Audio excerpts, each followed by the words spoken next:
Okay, this will be our last video for Chapter 9 on mitosis. We started doing a little bit of a comparison too between mitosis and meiosis, just through talking about the number of chromosomes and such.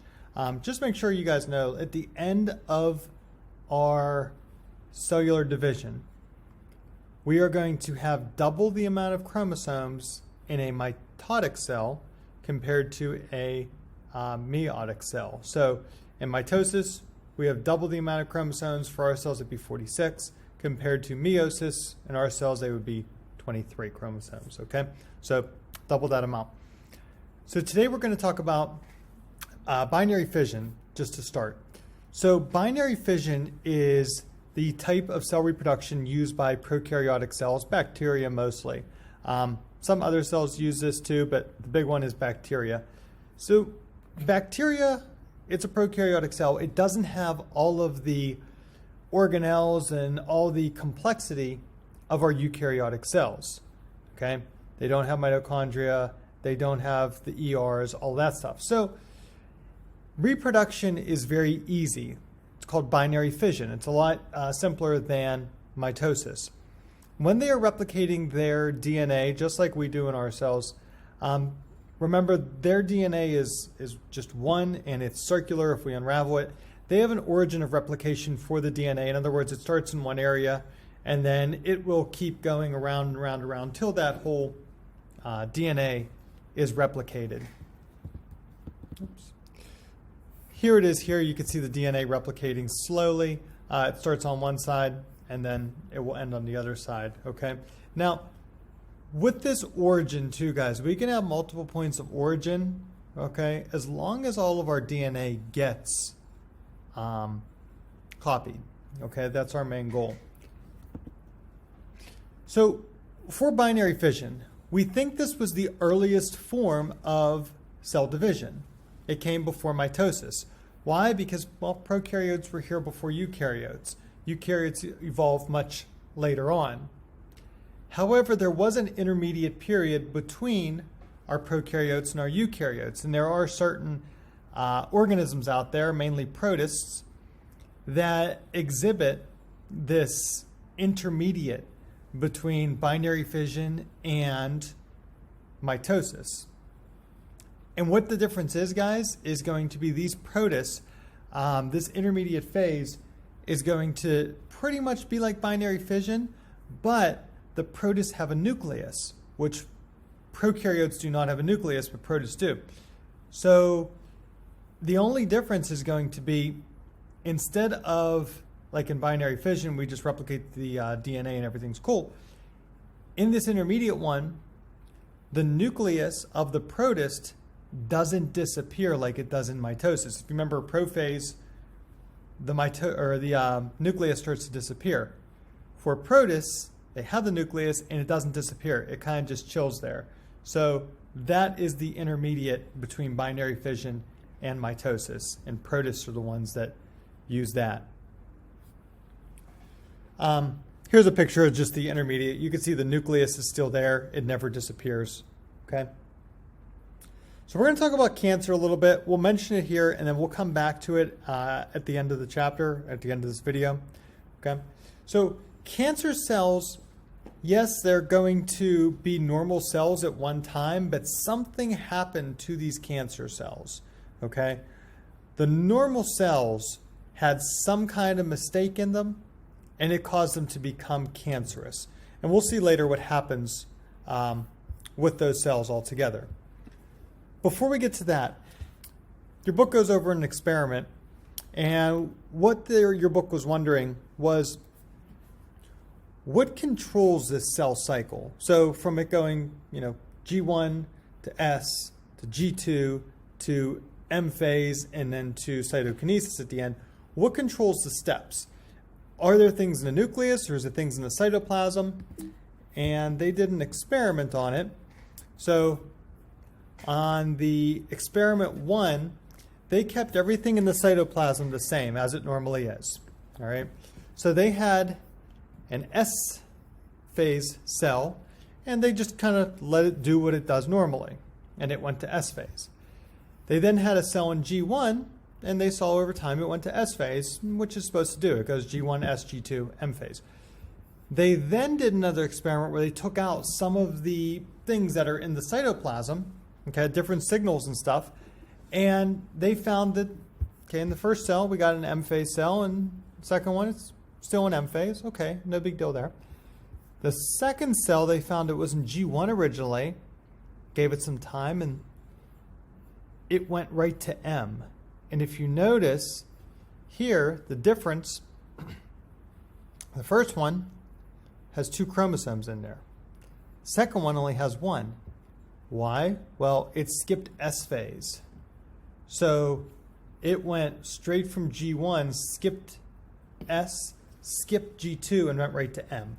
So what this tells us is there are things in the cytoplasm. There are some signals in the cytoplasm that control what goes on in the cell in order, for the cell cycle to go in its correct sequence. And when they're not there, it could go out of sequence. Also, and we'll go over this a little bit more later in a later chapter, guys, with the checkpoints and things that help us to not get cancer. And I know cancer, you guys think it's very prevalent. It is, but when you think of how well our cells do, in other words, the efficiency of our cells are very good at what they do. 99.9999999% of the time, our cells are doing what they need to do. Our cells are doing everything correctly, and they're not making any mistakes. But that 0.00000000001%, there's a mistake. And sometimes that leads to cancer, sometimes it doesn't. But we also have these checkpoints, and these checkpoints will help us to make sure that, hey, we are going to do everything correctly and we're not going to screw things up. We have 3 checkpoints.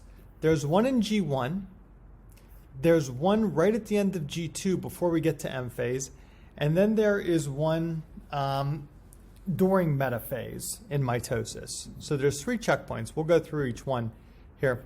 The G1 checkpoint, this is going to make sure the cell has matured, the cell has grown. So the cell finished mitosis, it's small, it's not very big yet, we just divided parts of it up. The cell needs time to grow, and that's what happens in G1. At the end of G1, that checkpoint makes sure the cell is done growing, okay? During S phase, you guys know what happens in S phase. The DNA replicates, okay? We are going to have a checker, which we will talk about later on, that makes sure everything is done correctly. In other words, the A's all go to the T's, the G's all go to the C's, and it's not like a G bonded to a T. That'd be bad, all right? There is one in G2 as well. The one at G2, what that checkpoint is going to do is it's going to make sure that, I'll draw it for you, this is the G2 checkpoint. The G2 checkpoint is going to make sure that our chromosomes, get a different color here, are like this. Meaning right here at the centromere, they are together, okay? That's what G2 makes sure. And then the M phase one, it's in metaphase. What that one's going to do is it's going to make sure they are all lined up good in the middle, and it's going to make sure they are ready to be separated, okay? So in other words, make sure all of our microtubules are correctly, if I draw it real quick, make sure all of our microtubules are correctly bonded to our chromosomes in the middle. So if we have all our X's here, the M is going to make sure that it's bonded there. It's bonded there. We got one here. We got one here. In other words, there is a microtubule on every single chromosome. If there is not one on one of them, that's bad. Okay, that can lead to too many chromosomes being in one cell. And overall, if it can't be corrected, it's going to have to, we're going to have to get rid of that cell. Okay. And then G0 we talked about last time. Okay, if the cell is not going to divide, what's going to happen is it's going to go to G0. From G1, it's not going to continue on to S, and that'll stop it from dividing. So there's all our checkpoints, and we already talked about those guys. so I don't have to continue to go over that. All right, so regulation of the cell cycle. There's different kinases and cyclines. These are just different proteins that we use to regulate everything going on. And I know we talked about kinases in the past and their relationship with ATP. They're either they usually help to form ATP from ADP. Okay. Okay, so going back to the M phase checkpoint. This is going to happen at the end of metaphase. Okay, and again, that just makes sure that all of our spindle fiber microtubules are attached to our chromosomes. Where are they going to be attached at? The kinetochores. If you remember, we talked about those in the last video. Now, I'm going to draw it on the next slide here. When we are going to have, okay, I don't know why that's up there. Sorry, guys. There we go. Okay. When we have our cell, right, we have all our X's in the middle, and I'm going to make the last one 2 different colors, and we're just going to talk about that one there. Okay. Let's connect our microtubules to each one, and they connect to the kinetochores of each chromosome. So we talked about the microtubules reeling it in like it's a fishing rod. Okay? But something else has to happen before the chromosomes can separate. So before they can go like that and like that, if I'm talking about the last guy there, and be reeled in. Okay? In order for that to happen, because if the microtubules, if they are pulling it, you are literally breaking them apart. And they're bonded together at first, okay, at that centromere. So they don't want to be pulled apart. What we're going to do is we are going to bring in an enzyme called separase. And what separase does is it cleaves that centromere in the middle there, so that way our 2 chromosomes can separate. That's why it's called separase, right? And then when separase comes in and breaks those 2 apart, now the microtubules can start reeling it in, and it's no problem for them. They don't have to use as much force for it. Okay. Okay, so on this slide, guys, talks about growth factors. Main one, there we go. The main one we got to talk about is called PDGF, stands for platelet-derived growth factor. Now, what is a platelet? Well, a platelet is a thrombocyte, and you're like, that did not help, Calm, you know, and I know it didn't. You have different cells in your blood. You have erythrocytes, which are your red blood cells.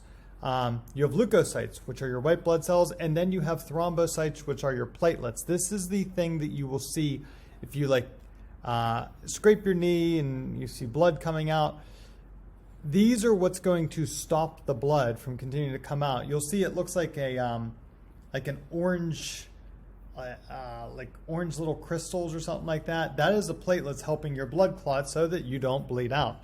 That's very bad, right? You also have these things called fibroblast cells, and they are going to be the cells in your body that promote healing. They also contain like collagen to tighten your skin. So, and collagen's it's like elastic, okay? But anyway, so what they're going to do, these PDGFs, they stimulate the division of human fibroblast cells.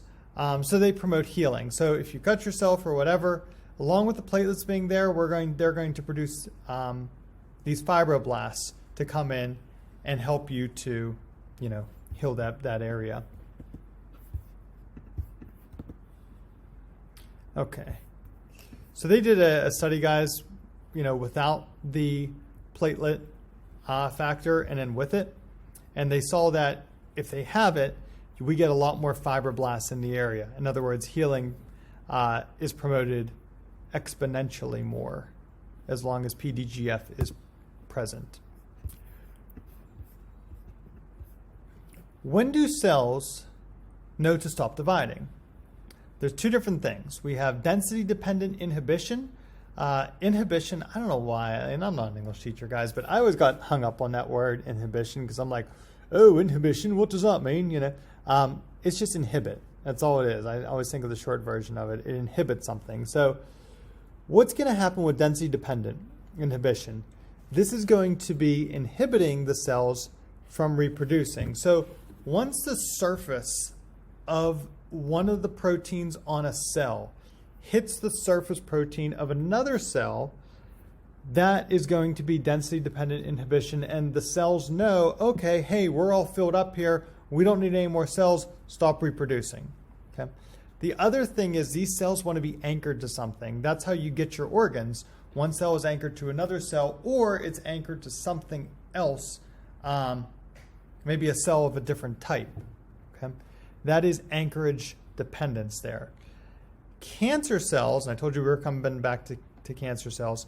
Cancer cells, they do not exhibit either of these. So they don't care if they're touching another cell. They're just going to keep reproducing, and they will keep, going on top of one another and all around, and they just keep becoming a bigger and larger mass of cells.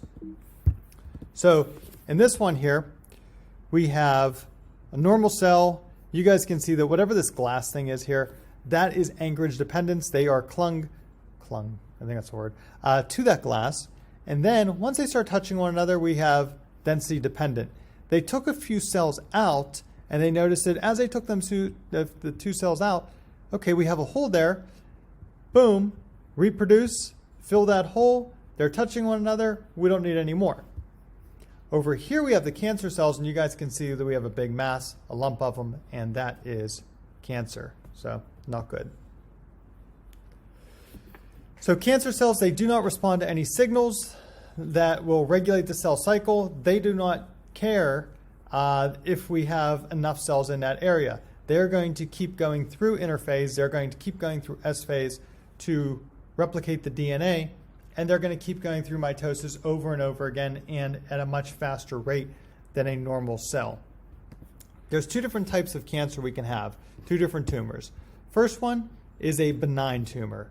Not a big deal. You got to work on it or keep your eye on it. It is just a lump, and it's not really cancerous. The malignant tumors, these are the real bad ones. These are the ones where, yeah, the cells are dividing at an exponential rate, going very fast, and then they're also moving around your body to get into all of your different tissues around it.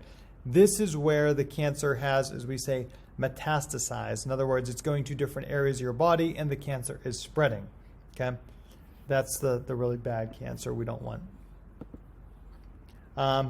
They did a thing in your book for breast cancer, just to show how the tumor in the breast starts off real small, gets bigger and bigger and bigger, and then it can travel through your lymph cell or lymph vessels or your blood vessels, and that's how it can move to other parts of your body. Pancreatic cancer, just to talk about that real quick. If you know anyone that has pancreatic cancer, that is one of the worst cancers you can have. Why? Well, the pancreas makes all these hormones that go to different parts of your body. And as those hormones are produced, they travel through the lymph vessels, they travel through the blood vessels, and their goal is to get to other parts of your body. Well, if those cancer cells go to different parts of your body, they take over that part too, and that's how the cancer spreads to different areas. Okay, they're now trying to find treatments for cancer. You guys know about chemotherapy and things like that, but they're not trying to make the treatments more personalized to the individual patient's tumor. In other words, what they would have to do, guys, is actually look at your DNA and see what happened to that DNA to cause it to become cancerous. And the goal is to try to fix that DNA. Your body does not recognize cancer as being foreign because it's your DNA. So we also have to figure out a way, how do we recognize this cancer as being foreign so your body can recognize that, hey, this doesn't belong here, and hey, we're going to kill it. Okay, so that's our big treatment now. And what we're trying to do is actually try to use mRNA to kill it instead of DNA. And that's what they're doing right now with the coronavirus. The coronavirus is an mRNA virus, so they're trying to find different ways to, use that mRNA and inject us with mRNA to try to get rid of the coronavirus and give us an immunity. Okay, we're good here. Okay, here is just a review, guys, and I want to go over 2 more slides here. I'm going to add one actually at the end. Here is a slide, microscope slide, of a cross-section of an onion, little like onion root. And you guys can see all the different cells here that are in all different phases. If you look at, and I'll just give you a few examples, guys, so you can locate them. This one here, that's interphase. You can still see the nucleus there. Okay. Here, interphase.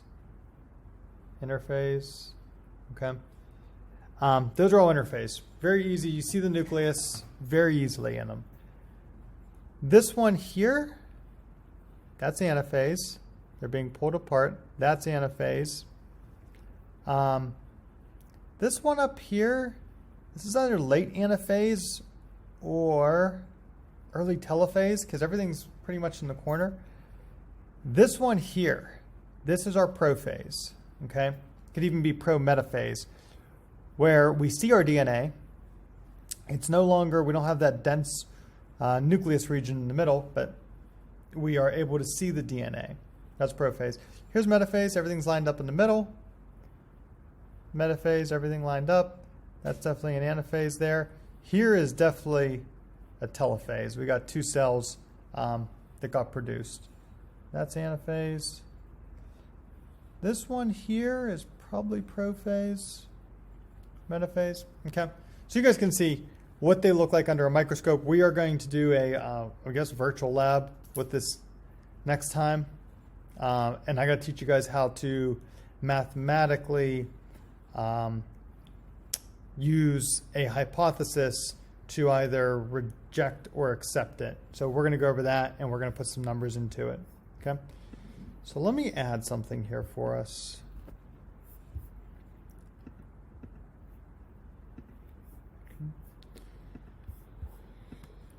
So let's say we start off with 1 cell. And let's say we do 5 cell divisions. How many cells would we end up with in the end? So here's division number 1. We end up with 2. Let me do division number 2 here.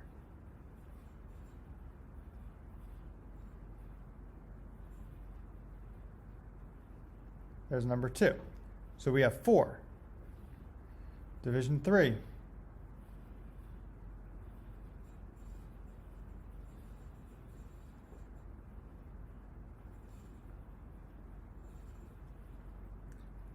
We end up with 8. Division 4. 1, 2.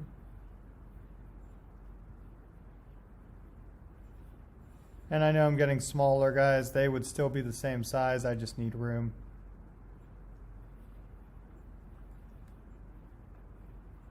Okay, so I have 1, 2, 3, 4, 5, 6. That was a jacked up circle. There we go. 5, 6, 7, 8, 9, 10, 11, 12, 13, 14, 15. Okay, so we have 16 right there at the end of 4 divisions. So here we had 8. Here we had 4. We had 2. Okay. So we started off with 1, and each time we are doubling it. Okay. So at the end of our first division, we have 2. End of our second one, we have 4. And we have 8, and we have 16. And then at number 5, Whoops, that would be 5. We would have, if we went across, I'm not going to do them all, we would have 32. Okay? How do we get this number? How can we make this easier on ourselves? Well, at the end of our second one, we had 4. So all you do is, because we're working in 2s, everything produces 2 cells, 2 to some exponent. Okay. And that exponent is just your number of divisions. So for here, 2 to the first would just be 2. 2 to the second, that's 2 times 2, which is 4. That's how we got our 4 right there. 2 to the third, 2 times 2 times 2, that's 8. Okay, and then so on and so forth. This would be 2 to the fourth. This would be 2 to the fifth. Okay, so that's how we work through those, how many cells we would produce in the end with starting off with 1 cell and given so many divisions. All right, guys, so that is the end of chapter 9. We are going to do a little online lab later, and then we'll have our quiz after that. Have a good day.